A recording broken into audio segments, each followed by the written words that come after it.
는 내가 사랑스럽다라고 하는 이야기만큼은 믿지 않으려고 하는 거부감이 있습니다. 실제로 그러지 않으십니까? 우리 성도님들 참 사랑스러우십니다. 제 말이 진짜일까요? 거짓말일까요? 참말이에요. 네. 왜냐하면 내가 나를 아는데 사랑스럽지 못한 모습들이 너무나 많거든요. 인생 살다 보면 가르쳐주지 않아도 알게 되는 진리 같은 사실이 내가 죄인이라는 사실입니다. 마음속에 품은 생각도 행동으로 옮기는 것도 내 안에 몰래 할 수 있는 그런 삶의 나만의 공간이 주어졌을 때, 그 아무도 보는 이 없을 때 나 홀로 있는 시간 속에서 했던 그런 순간들이 참 귀엽다, 예쁘다, 아름답다 이렇게만 추억되면 얼마나 좋겠습니까? 그런데 아무도 보는 이가 없는 나 홀로 있는 시간 속에 내 마음속에 품고 있는 생각, 행동들을 보게 되면 사랑스럽지 않은 기억들이 너무나 많이 있습니다.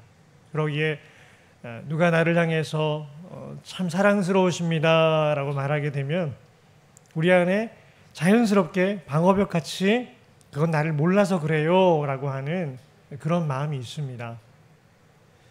우리 성도님들은 사랑스러우십니까? 우리 성도님들은 사랑스러우세요. 적어도 제 눈에는요, 여기 사랑스럽지 않은 성도님들 한 분도 없으세요. 그건 제가 우리 성도님들을 잘 몰라서 그런 거겠죠. 그런데 사실은 알면 알수록 죄인이어도 더 사랑스럽습니다. 참 신기하죠. 목회하면서 좋은 것 중에 하나가 이런 마음을 직접 경험해 본다는 거예요. 우리 성도님들이 죄를 안 지었을 걸 제가 기대할까요? 그렇지 않습니다. 우리 성도님들이 살아오면서 지었던 죄를 제가 낱낱이 파헤치라고 하면요, 아마 제 목회 기간 동안에 파고 파도 또 파도 죄가 또 나올 거예요. 그러니까 아예 저는 어떻게 기대하냐면요, 우리 성도님들은 다 죽어 마땅한, 지옥 가도 마땅한, 지옥이 어울리는 죄인이다라는 그 관점으로 우리 성도님들을 대하기 시작합니다. 그리고 실제로 그 안에 있는 어두움이 나오기도 하고 고약한 성격이 나오기도 하고 우상 숭배하는 모습들이 있기도 하고, 그런 모습들을 볼 때 별로 놀라지 않습니다. 너무 자연스럽게 여기는 거야. 이분은 이게 우상이구나. 아직까지도 이 못된 습관을 못 고치신 분이구나. 그런데요, 중요한 게 뭔지 아십니까? 사랑스럽다는 거예요. 여전히 사랑스럽고, 그리고 사랑스럽기만 할까요? 미운 마음도 들어요. 왜 미울까요?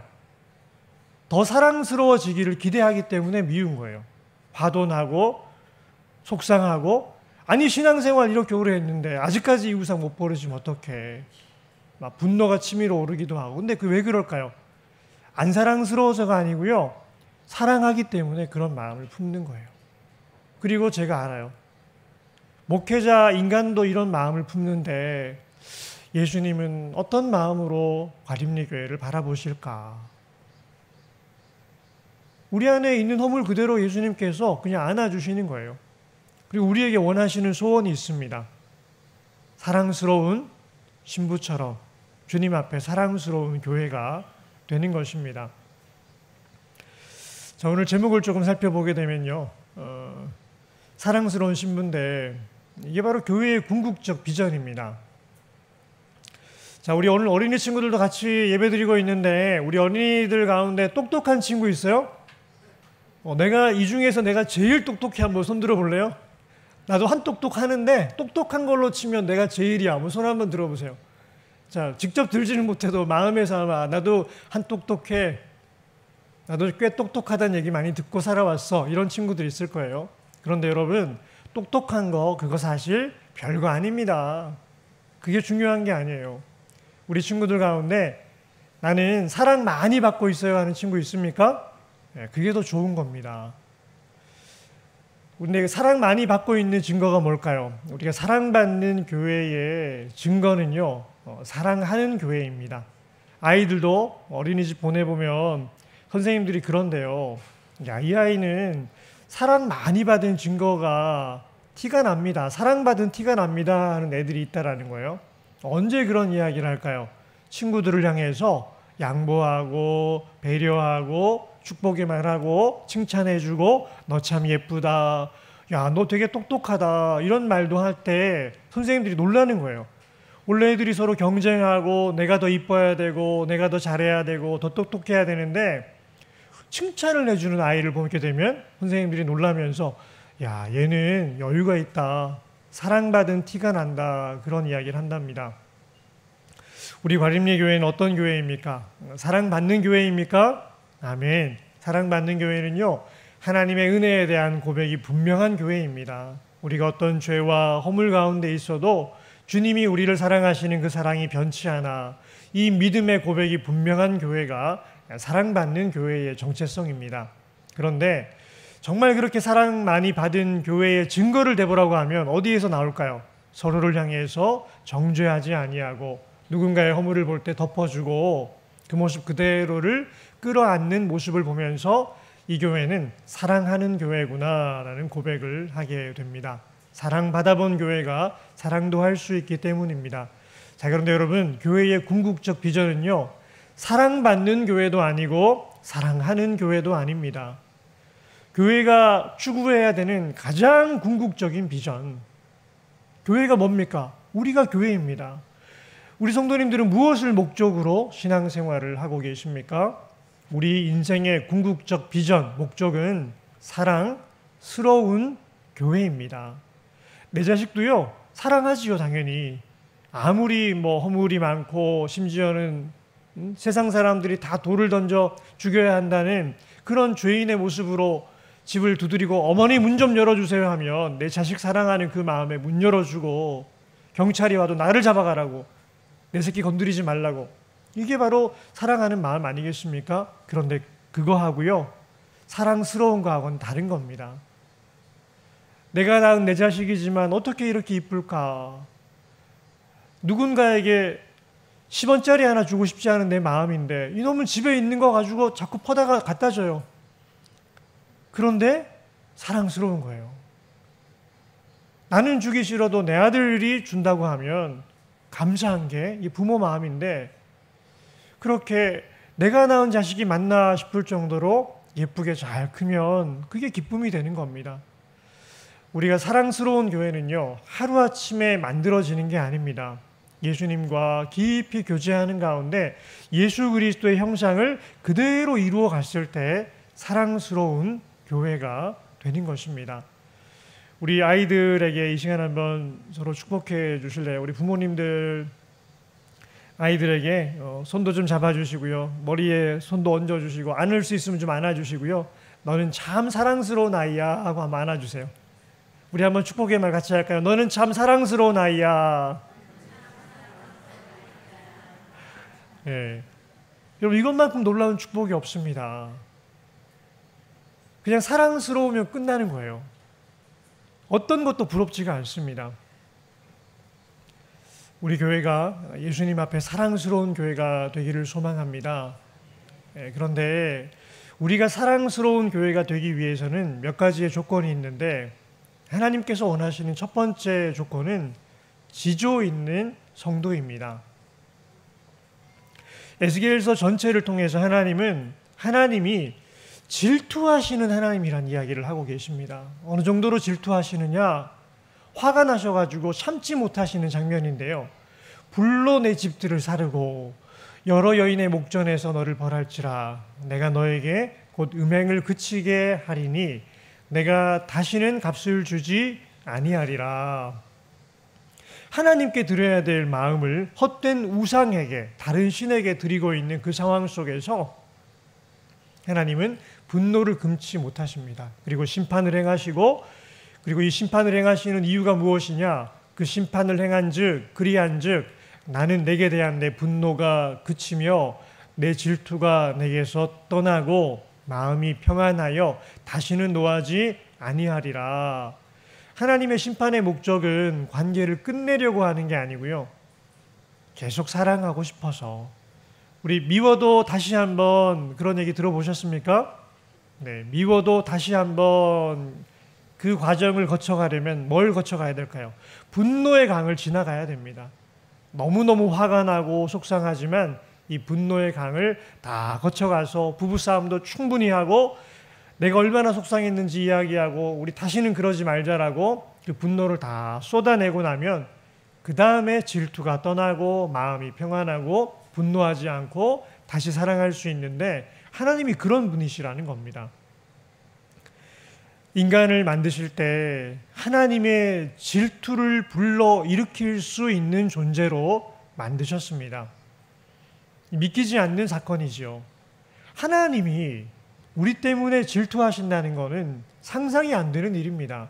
모든 걸 다 가지고 계시고 우리로 인해서 속상하신다? 말이 안 되는 이야기인 것 같아요. 그런데 여러분, 하나님이 그렇게 우리를 사랑하신다는 증거가 바로 예스겔의 분노 가운데 나타나고 있습니다. 연애는 누구랑 해야 됩니까? 연애는요, 나를 질투나게 하는 사람하고 하는 겁니다. 뭐 다른 남자 만나고 왔다, 다른 여자 만나고 왔다 하는데 그래 잘 만나고 와. 밤 늦게까지 영화 보고 11시에 집에 데려다 줬다고 하는 그래 안전하게 들어간 거지. 그러면 괜찮아 잘 자. 여러분 이거 사랑하는 거예요 안 하는 거예요? 이거 사랑하지 않는 증거입니다. 그러니까 질투는 누구랑 하느냐? 11시까지 들어왔. 왜 갑자기 영화를 봤어? 무슨 영화를 본 거야? 저녁은 뭘 먹었는데? 아니, 왜 약속을 그렇게 잡은 건데? 다른 남자 만날 거면 얘기를 미리 하고 허락을 받았어야지. 교회 오빠야. 그놈의 교회 오빠 한 번만 더 만나면 네 손목을 잘라버린다. 손도 잡았다면서. 무서우니까 잡고 왔지. 가만두지 않겠다고. 여러분 이게 사랑의 증거입니다. 연애는 누구랑 하는 거예요? 나를 질투나게 하는 사람하고 하는 거예요. 근데 결혼은 누구랑 해야 될까요? 결혼은요, 그 뜨거운 질투를 그치게 해줄 수 있는 사람하고 해야 됩니다. 계속해서 연애하는 동안에 내 안에 있는 분노와 질투만 계속 불러일으키는 사람은 결혼하면 안 된다는 증거입니다. 그렇게 교회 오빠 많고 만인의 연인이라 불리던 여자가 연애를 시작하는데 관계를 아주 차갑게 끊어버려요. 전화도 안 받아요. 나 임자 있는 몸이야. 품절녀니까 건드리지 마. 내 안에 있는 뜨거운 분노의 질투를 완전히 차갑게 식어지도록 나만 바라보는 여인이 될 때 그 여자랑 결혼하는 겁니다. 남자도 마찬가지입니다. 바람둥이처럼 이 여자 저 여자 되게 친한 줄 알았는데 딱 연애를 시작하니까 어때요? 차갑게 차가운 도시남자가 되어서 차도남이 되어서 나만 바라보는 그 사람이 결혼하기에 적합한 남자인 겁니다. 하나님이 이스라엘 백성들에게 다른 걸 원하시는 게 아니고요. 바로 그걸 원하시는 겁니다. 하나님께서 바로 인간을 스톨게 필리아를 넘어 에로스적 존재로서 창조하셨기 때문입니다. 스톨게 하니까 어려운데요. 우리 아이들 엄마 아빠가 사랑해 주나요? 네, 그게 바로 스톨게입니다. 어린이집 가고 학교 가가지고 친구들하고 사랑 주고받나요?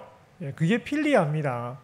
근데 아직 우리 어린이 친구들이 경험해보지 않은 게 있는데 남자친구를 사귀고 여자친구를 사귀면 어떻게 될까요? 나만 바라봐 하게 됩니다. 다른 친구하고 더 이상 그 마음을 나누지 못하도록 속상해합니다. 단짝 친구가 나를 향해서 깊은 사랑을 주던 그 마음을 또 다른 친구에게 주기만 해도 속상하지요. 그런데 그래도 그거는 그렇게 살아가는 겁니다. 함께 사랑하며 살아가야 되니까요. 그런데 에로스적 사랑이 무엇입니까? 남녀 간의 사랑인데 이 사랑의 본질은 무엇이냐? 배타적인 사랑입니다. 여러분 많은 종교가 함께 모여서 종교다원주의를 이야기하고 우리 서로 같이 잘 지내자라고 이야기하면서 기독교는 왜 그렇게 배타적이에요? 라고 말을 하는데 여러분 그래서 진리인 겁니다.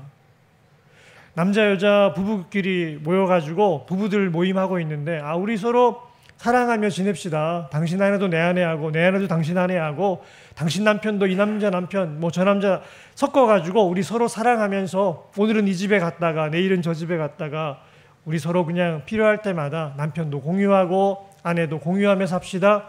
여러분, 이게 사랑입니까? 이거 사랑 아니에요.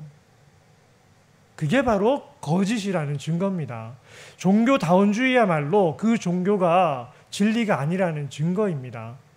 기독교의 배타성이야말로 기독교가 유일한 하나님의 진리를 믿고 있다라는 또 하나의 증거입니다. 하나님이 우리 인간을 만들 때 에로스적 존재를 만들어서 결혼도 하게 하고 넌 나만 바라봐 이런 고백을 하게 하는 이유가 무엇이냐? 하나님과의 관계에서 우리 인간을 그런 존재로 만드셨기 때문입니다. 이게 바로 언약적 사랑입니다. 아무리 아름다운 여인이 있어도요, 질투할 수가 없습니다. 내 여자 아니니까요. 그런데 연애를 시작하고 우리 사귀자라고 말을 했으면 그때부터 질투가 시작이 됩니다. 그런데 그 연애가 깊어지면서 결혼을 하고 평생 나만의 여자로, 평생 나만의 남자로 그렇게 약속을 하는 게 언약적 사랑입니다. 그때부터는 질투의 정도가 차원이 다른 질투로 변하게 됩니다. 하나님이 바로 우리를 그렇게 사랑하십니다. 호세아서에서는 이렇게 말씀하시지요. 내가 내게 장가들어 영원히 살되 공의와 정의와 은총과 긍휼히 여김으로 내게 장가들며 진실함으로 내게 장가들리니 내가 여호와를 알리라. 하나님이 우리를 신부로 삼아서 장가들겠다고, 결혼하겠다라고 선포하시는 말씀입니다. 이렇게 우리를 사랑하시기 때문에 하나님이 요구하시는 게 있습니다. 나만 바라봐. 그게 십계명이죠. 우리가 하나님이 원하시는 계명을 10가지로 처음으로 받은 십계명의 가장 중요한 계명, 1번의 계명은 너는 나 외에는 다른 신들을 내게 두지 말라. 너를 위하여 새긴 우상을 만들지 말고 또 위로 하늘에 있는 것이나 아래로 땅에 있는 것이나 땅 아래 물속에 있는 것에 어떤 형상도 만들지 말며 그것들에게 절하지 말며 그것들을 섬기지 말라. 십계명의 1계명과 2계명입니다. 근데 우리가 십계명만 외우다 보니까 이 말씀이 나오게 되는 배경의 말씀을 간과하고 넘어갈 때가 있습니다. 하나님이 1계명과 2계명을 주시면서 그 이유에 대해서 말씀하고 계세요. 뭐라고 되어 있죠? 우리 노란색 밑에 글씨 함께 읽어볼까요? 나, 내 하나님 여호와는 질투하는 하나님인즉. 이 말은 이스라엘 백성들을 언약적 사랑의 관계로 품고 나의 신부로 삼았기 때문에 하나님이 질투하신다는 겁니다. 네가 내가 아닌 다른 신을 바라보면 내 마음에 분노가 일어나. 그러니까 절대로 나 외에 다른 신들만큼은 내게 두면 안 된다라고 하시는 말씀으로 십계명을 주신 것입니다. 그리고 실제로 드리지 않더라도 우상도 그 껍데기라도 형상도 새겨놓지 말고 다 지워버리고 나만 바라봐야 돼. 이게 하나님의 초대이십니다. 그러기에 우리가 하나님 앞에 사랑스러운 신부가 되기 위해서는 지조 있는 사랑으로 하나님을 섬겨야 합니다. 자, 그리고 두 번째는요, 진실해야 됩니다. 이스라엘 백성들이 하나님의 분노를 불러일으켰던 그 분노에 기름을 끼얹는 더 큰 분노로 만들어버리는 우상 숭배에 대해서 하나님은 말씀하고 계시는데요. 그가 내게 이르시되 인자야 너는 눈을 들어 북쪽을 바라보라 하시기로 내가 눈을 들어 북쪽을 바라보니 그 북쪽이 어디냐면요, 성전 안에 있는 북쪽입니다. 성전 출입구를 말하고 있습니다. 북쪽에 있는 북문, 북쪽 출입문을 바라봐라. 제단문 어귀 북쪽에 그 질투의 우상이 있더라. 하나님이 기가 막히시다는 거예요. 다른 남자를 집 안에 데리고 들어와서 집 안에서 다른 남자와 사랑을 나누는 그 장면을 바라본 남편이 가만히 있을 수 있을까요? 어디 뭐 외부에 나가서 그런 행동을 해도 화가 날 텐데 알고 봤더니 바람 피는 남자가 어디 있어요? 집 안에 있는 거예요. 집 안에 방 구석 한쪽에 조그마한 방을 만들고 거기다가 숨겨놓고 남편 떠나가면 거기서 새로운 남자를 만나는 것처럼 그렇게 이스라엘 백성들이 성전 안에 북쪽 문에 제단문 어귀 북쪽에 그 질투의 우상이 있더라. 학자들은 저걸 아세라 우상이라고 추정하고 있는데요.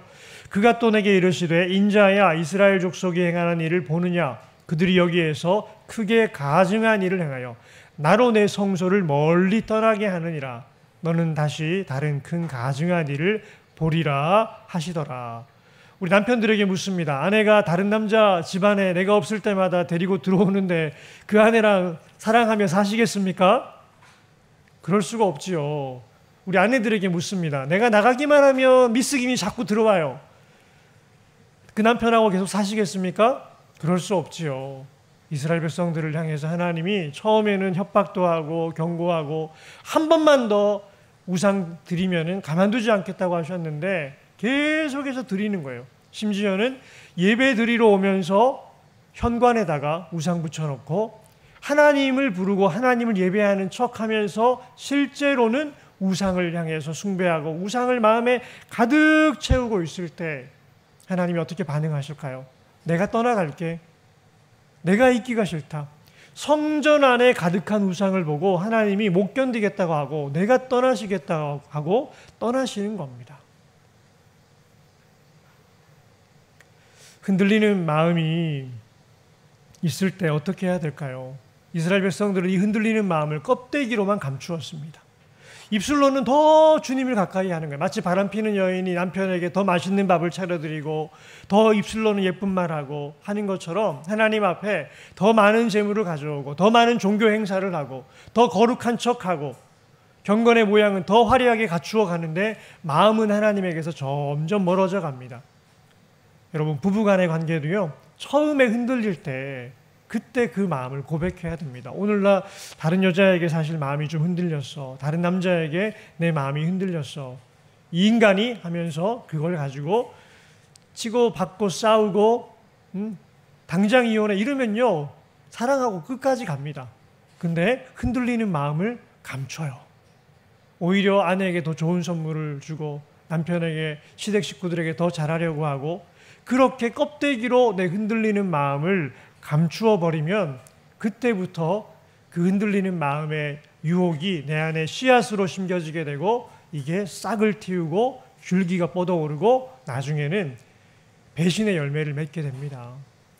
마음이 흔들리는 건 뭘까요? 마음이 흔들린다는 건요, 흔들린다라는 건 아직도 사랑하고 있는 증거예요.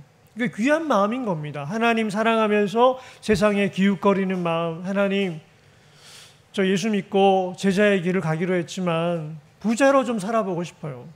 목회자도 그런 마음이 있지 않습니까? 하나님, 옆집 갔더니 옆집에는 옆집 교회는 막 자동차를 뭐 벤츠로 사줬다는데 하나님, 저도 좀 벤츠 타보고 싶어요.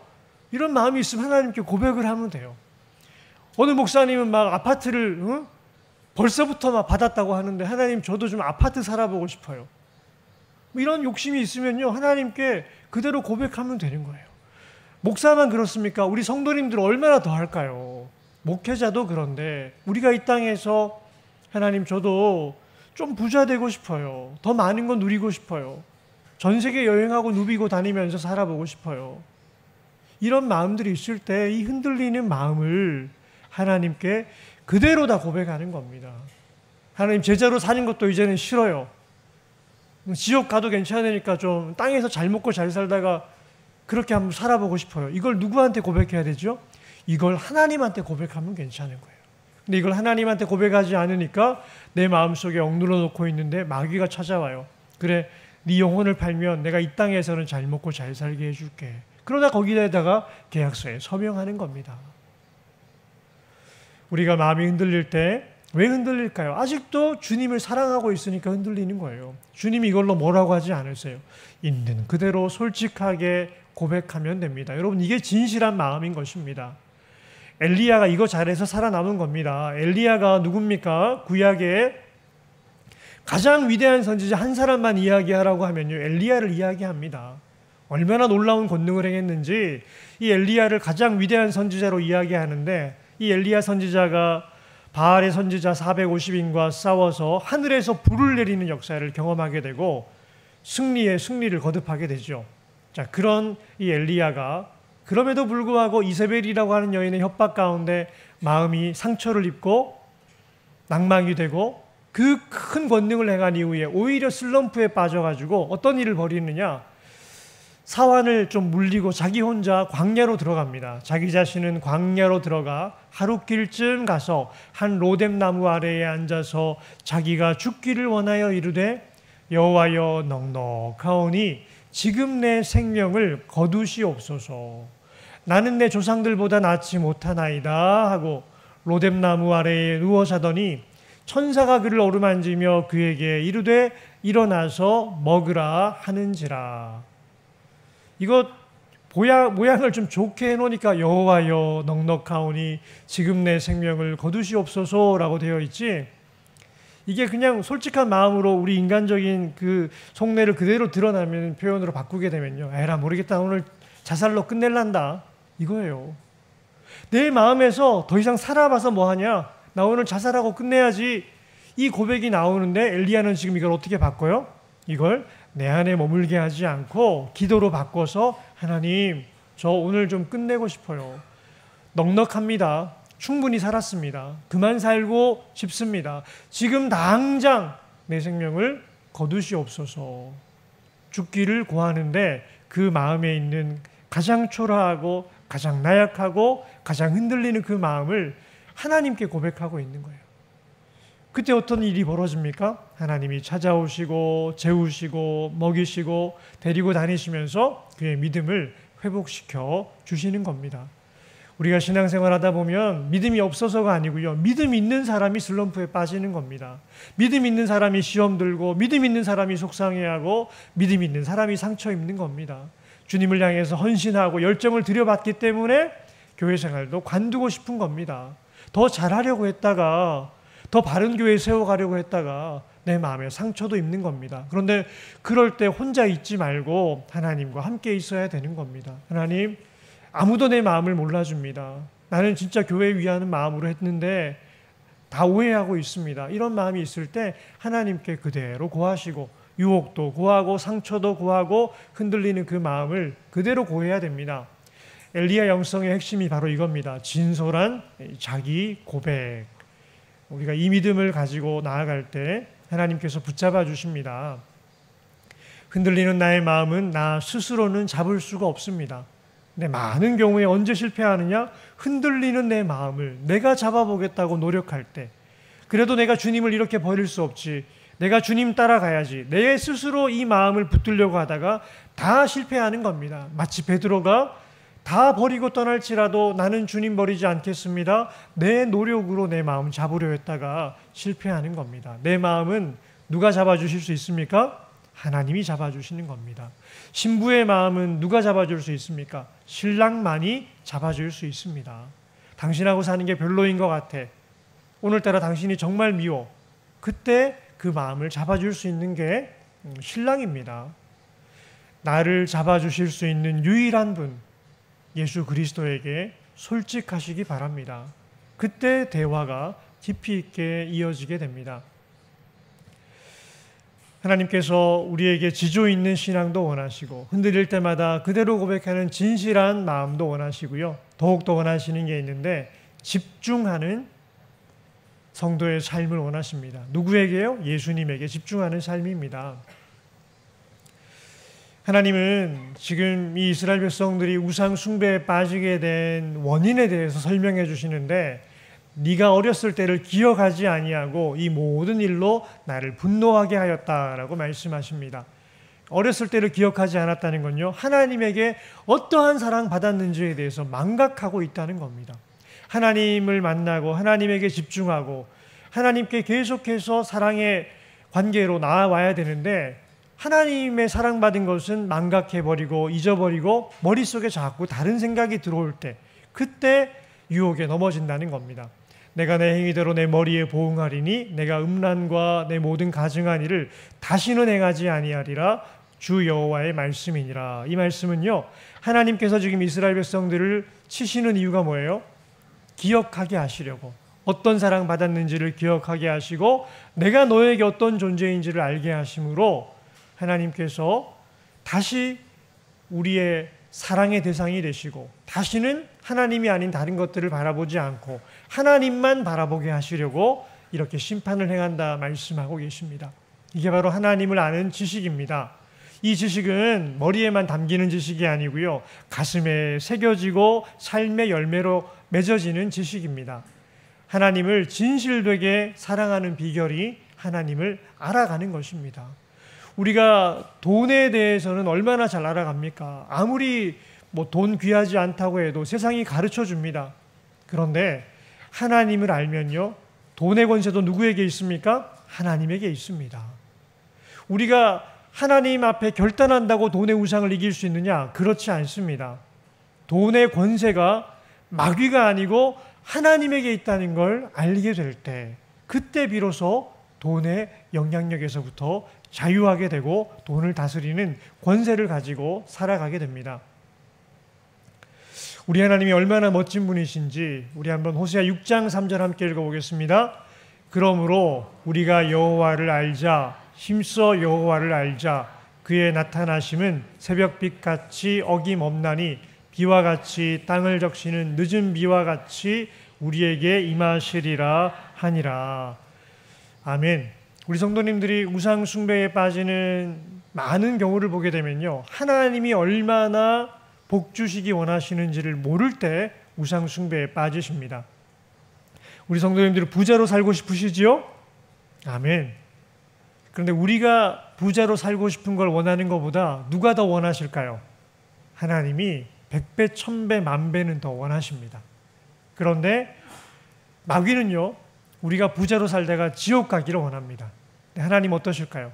우리가 이 땅의 부요함을 다 누릴 뿐 아니라 천국 가기를 원하시는 분입니다. 그러기에 때로 우리가 천국 갈 준비가 제대로 되지 않으면 괴롭히시는 거예요. 그리고 이 땅의 상급으로 끝나기를 원하지 아니하시고 하늘의 상급 쌓기를 원하십니다. 그러기에 우리가 이 땅의 열매에만 집착해가지고 살 때 하나님이 치십니다. 왜냐? 네가 영원히 살아야 될 저 천국의 상급을 쌓는 삶으로 인도해 주시기 위해서입니다. 그러니 진짜 복은 누가 내리실까요? 하나님이 내리시는 겁니다. 그 하나님을 알아가고 그 하나님에게 집중할 때, 이 하나님이 주시는 그 은혜를 누릴 때 우리가 우상 숭배로부터 벗어날 수가 있습니다. 우리 함께 읽어보겠습니다. 마음이 청결한 자는 복이 있나니 그들이 하나님을 볼 것이미요. 사실 우리 에스겔 말씀을 예수님의 팔복의 말씀과 연결해서 지금 시리즈 설교를 하고 있습니다. 애통하는 마음이 주님이 우리 안에 계시는 증거입니다. 성령께서 내 이 돌 같은 마음을 치실 때 우상 숭배한 나의 죄에 대해서 애통할 수 있습니다. 그게 바로 구원의 주님이 내 안에 계시는 증거입니다. 우리 지난주 부드러운 마음에 대해서 이야기했는데, 부드러운 마음은 어떤 마음일까요? 부드러운 마음은요, 내가 만들어내는 마음이 아니고요, 엄마가 아이를 안아줄 때 아이 안에 생겨나는 마음입니다. 주님께서 우리 안에 계셔서 우리의 아픈 심령을 안아주실 때 우리 마음이 부드러워집니다. 구원받은 증거입니다. 자, 그리고 오늘 세 번째 시간, 우리가 구원받은 하나님의 자녀의 증거가 무엇일까요? 우리의 마음이 청결해진다는 겁니다. 우상이 떠나간다는 겁니다. 돈이 그렇게 귀한 줄 알았는데 주님과 함께 신앙생활하다 보니까 돈 그거 별거 아닌데? 세상 쾌락과 즐거움이 그렇게 커 보였는데, 야, 그거 하나님 임재에 비하면 아무것도 아닌데? 세상 권세가 그렇게 커 보였는데 주님의 권세에 비하니까 이건 진짜 아무것도 아니잖아. 나도 모르게 버리게 되는 거예요. 근데 여러분, 이 청결한 마음의 핵심은요, 언제 이 청결한 마음이 이루어지느냐? 내가 내 마음을 갈고 닦을 때 이루어지지 않습니다. 종교인들은 동굴에 들어가가지고 수양한다고 하면서 내가 내 마음을 갈고 닦는데 그래도 마음이 청결해지지 않습니다. 언제 청결해질까요? 예수 그리스도가 내 삶의 주인이 되실 때, 그 주인 되신 예수님께 내 삶의 주권을 넘겨드릴 때 청소는 누가 하실까요? 집 주인이 하는 겁니다.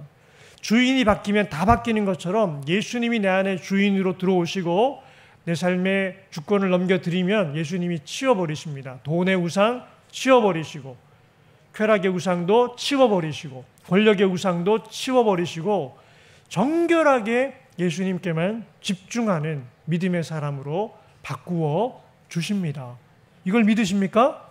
아멘. 이 놀라운 은혜가 오늘 우리에게 주어져 있습니다. 그러기에 지조 있는 신앙생활을 결단하시고 흔들릴 때마다 이 마음 고백하시고 예수님께서 우리 안에 있는 우상들을 치워주시는 그 은혜를 경험하시는 가운데 우리 인생의 마지막이 예수님 앞에 사랑스러운 신부가 될 수 있기를 소망합니다. 우리가 하는 게 아니고요. 누가 하신다고요? 우리의 신랑 되신 예수님께서 하시는 겁니다. 세상적으로는 그렇게 유능하고 유명하고 다 칭송받는 사람인데 예수님 보실 때 난 너가 싫다. 끝나버린 인생인 거죠. 우리 인생의 마지막, 우리의 신랑 되신 예수 그리스도의 눈에 사랑스러운 신부로 그 품에 안길 수 있는 복된 믿음의 성도님들 다 되시기를 주님의 이름으로 축원합니다. 아멘. 사랑의 아버지 하나님, 우리 인생 세상에서는 보잘것없어도 하나님의 눈에 존귀한 자 되기를 소망합니다. 세상은 아무도 알아주지 아니하여도 우리의 신랑 되신 예수님의 눈에 사랑스러운 신부 과림리교회 되게 하여 주옵소서. 예수님의 이름으로 기도합니다. 아멘. 다 함께 자리에서 일어나 파송의 찬양 부르겠습니다.